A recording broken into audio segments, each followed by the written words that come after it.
Are your clients silently judging you as soon as they get on the table? Or worse, are they walking out wondering if the treatment was even worth it? I'm gonna have to make it to where it doesn't dim. Oh, you're first. Okay.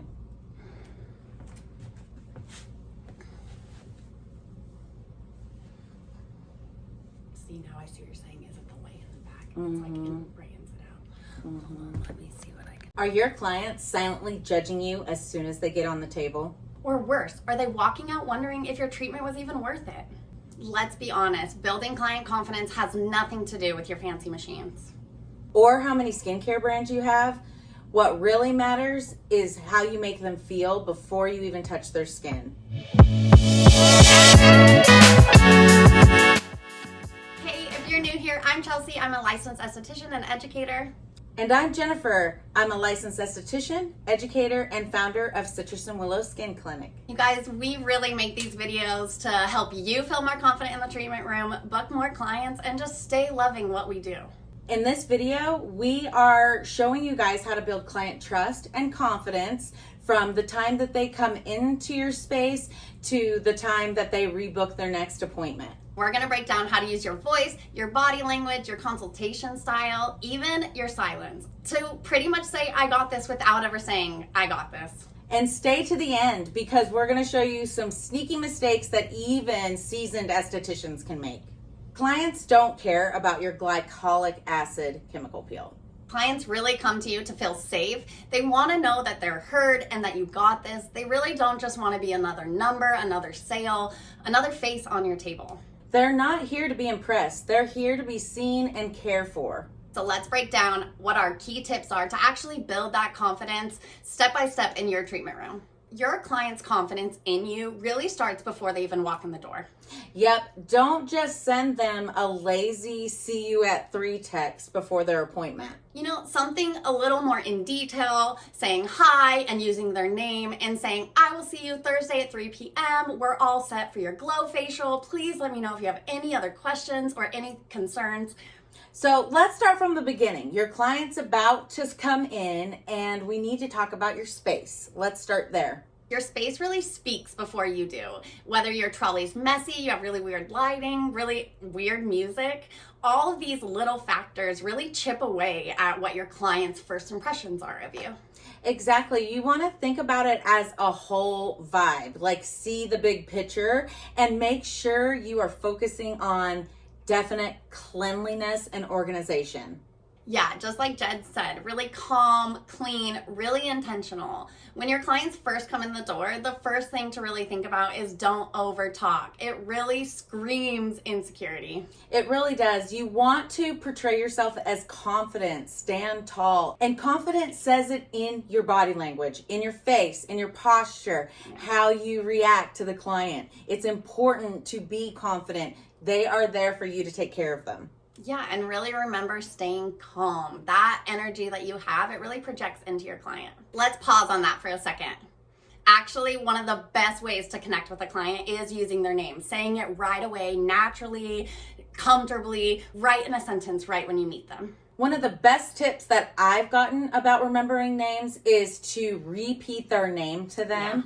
Yeah. And when you talk to them, say their name a couple times, especially in the first appointment. Like, how are you doing today, Jen?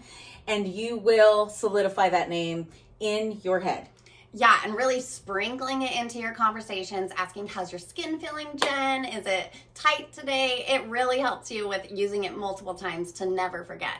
Yep. And then when you get to the skin analysis, you guys, it even solidifies it more when you connect their face with their name. It's not only important that it helps you remember it, but it really makes your client feel seen and important. Nobody likes not being called by their name or by the wrong name.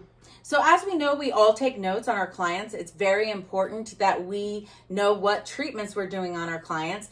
But another way to remember the name is just take a little note mixed with something that you noticed about them. Yeah. So Amanda with the rose tattoo. And that really creates a combination of 2 things to remember that person. Exactly like Jen said, it makes it way easier to remember their name and their skin story if you write it in your notes. That way, next time you see them, you really greet them like an old friend. Like, hey, how are you doing? How's your job? How's your kids? It's so great. It makes it more personal and hard for them to forget you and hard for you to forget them.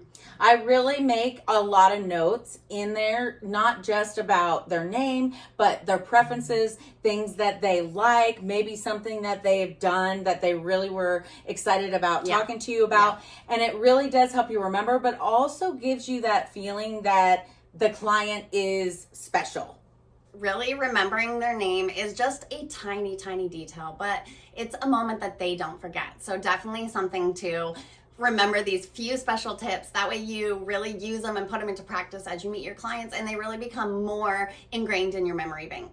And it may seem like it's so basic, but it's really harder than you think it is. You don't have to be a robot, but you definitely need to have some sort of script that you're going to use with each client, but still individualize that client as important and the only person in your chair right now. You guys, that really means asking the right questions, not just the basic, what's your skincare feel like, or what's your skincare routine? A good place to start is to try, what do you use on your skin and what products are you currently using? And which ones do you love and which ones do you hate? Really understanding why they're using them and what they're thinking that they're using them for. That way you can better identify whether you want to use them, whether you want to swap them out. This is where ingredient knowledge becomes super important, because clients spend a lot of money with their products.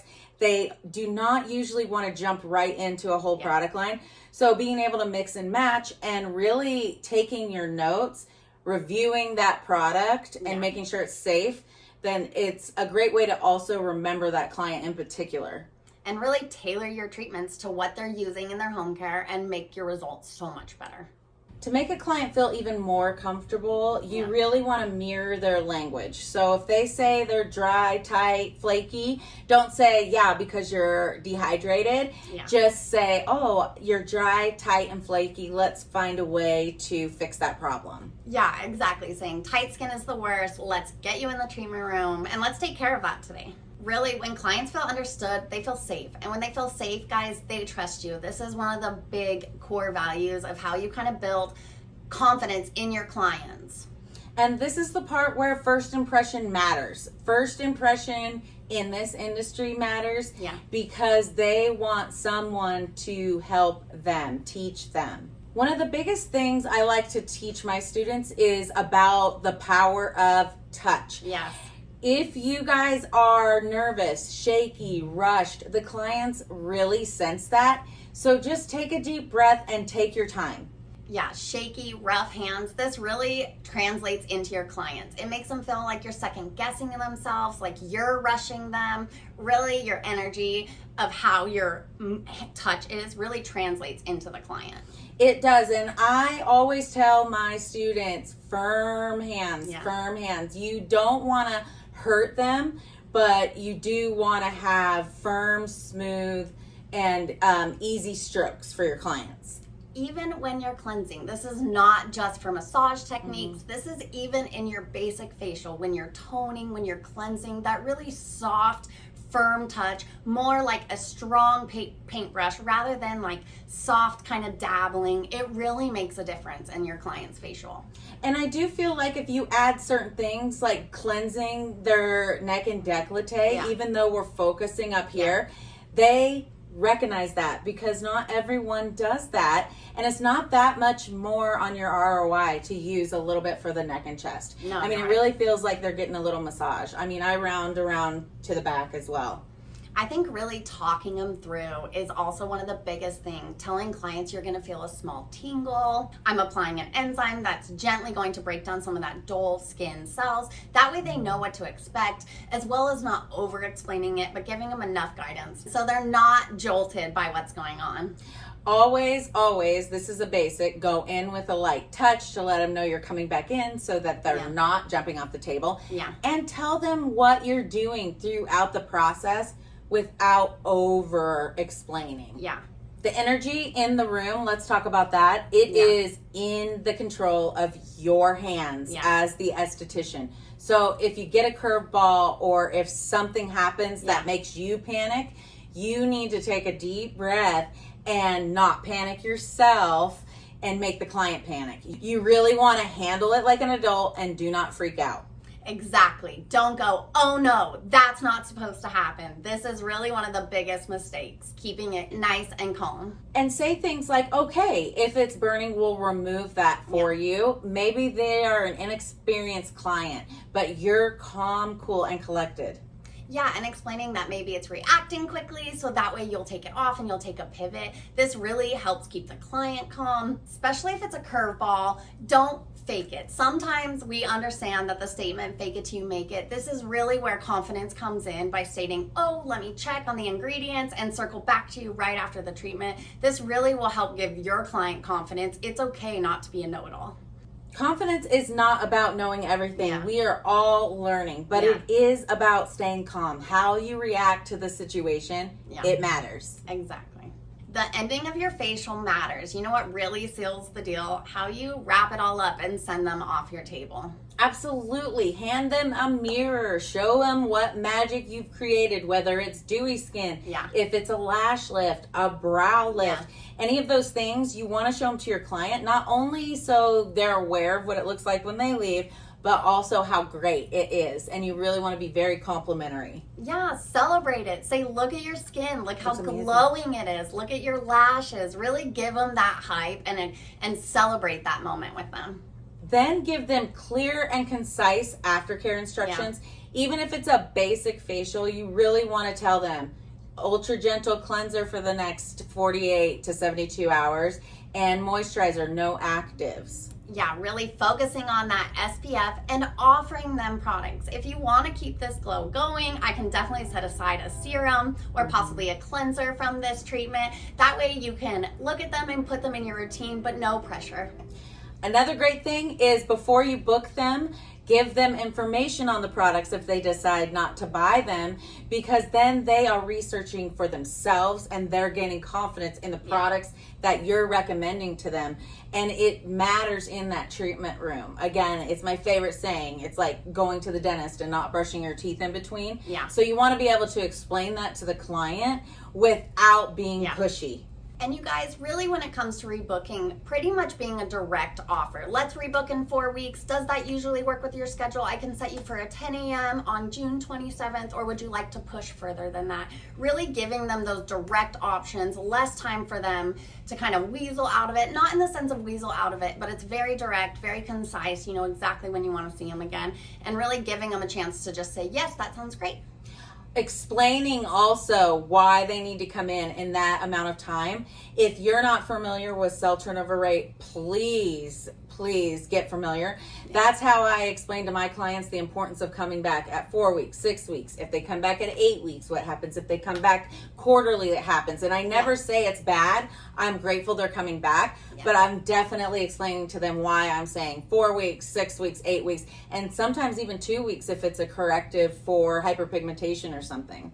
So here is kind of the hard part of our industry. You can do all this right and still feel like clients are coming and getting treatments and not rebooking or ghosting you. You already know you're using amazing products. You give an amazing treatment.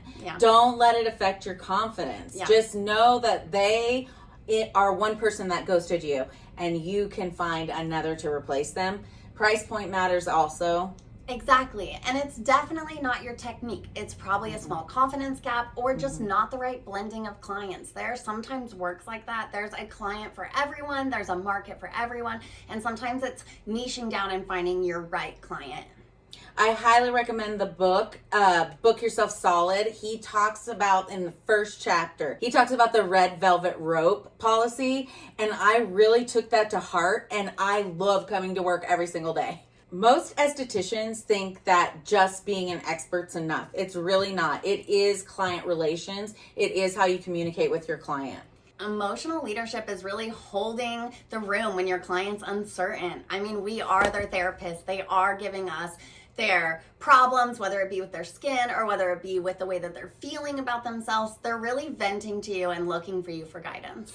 They really are. You are sort of a pseudo skin counselor, if you will, and confidence matters in how they're coming to you with their skin. So you really want to be sympathetic to that and make sure that you're really being a support system for them. And with that, they'll rebook just for that because they're seeing results and they feel comfortable with you. Yeah, when clients are utilizing TikTok routines or using all these different products, different routines, trying to help with their acne, they want to come to you and they want to feel seen and they want to feel heard. They do not want to feel scolded. Nobody wants to feel judged or scolded. So it's really important to just listen and find a way to pivot and make them feel seen and understood. That way you don't overwhelm them.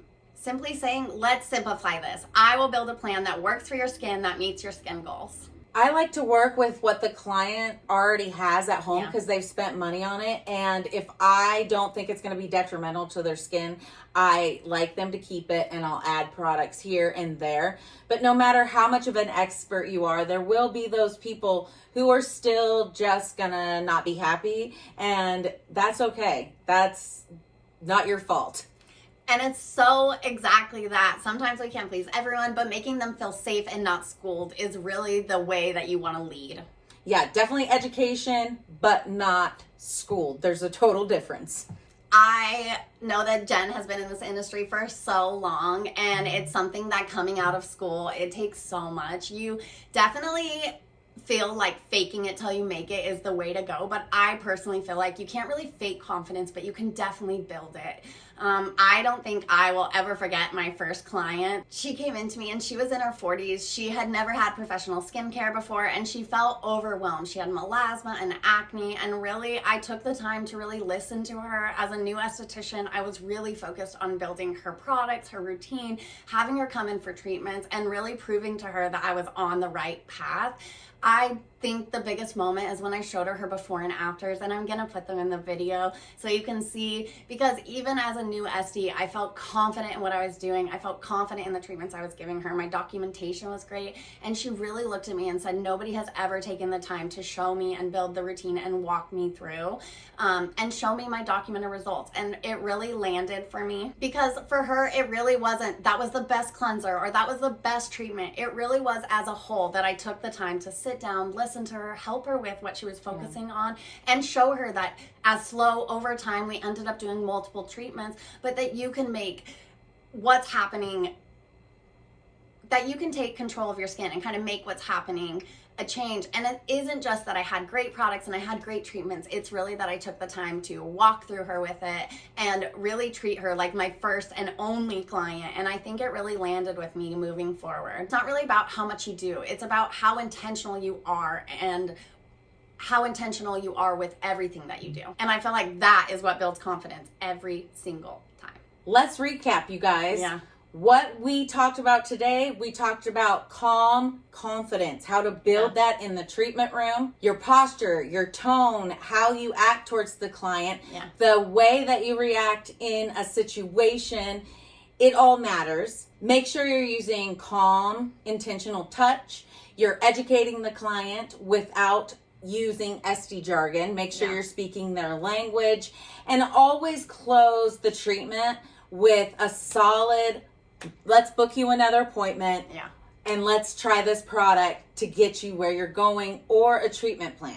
Because clients really don't rebook for your treatment. They really rebook for the feeling that you gave them, the care, the trust, the direction. It really all comes down to you and your service and the way that you were with them. We really hope you guys liked this video and found it helpful.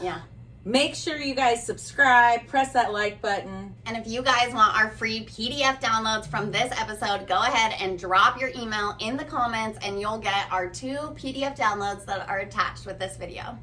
If there's anything else you guys want to learn about or want us to do a video on, also drop that in the comments as well. Yeah, see you guys next week.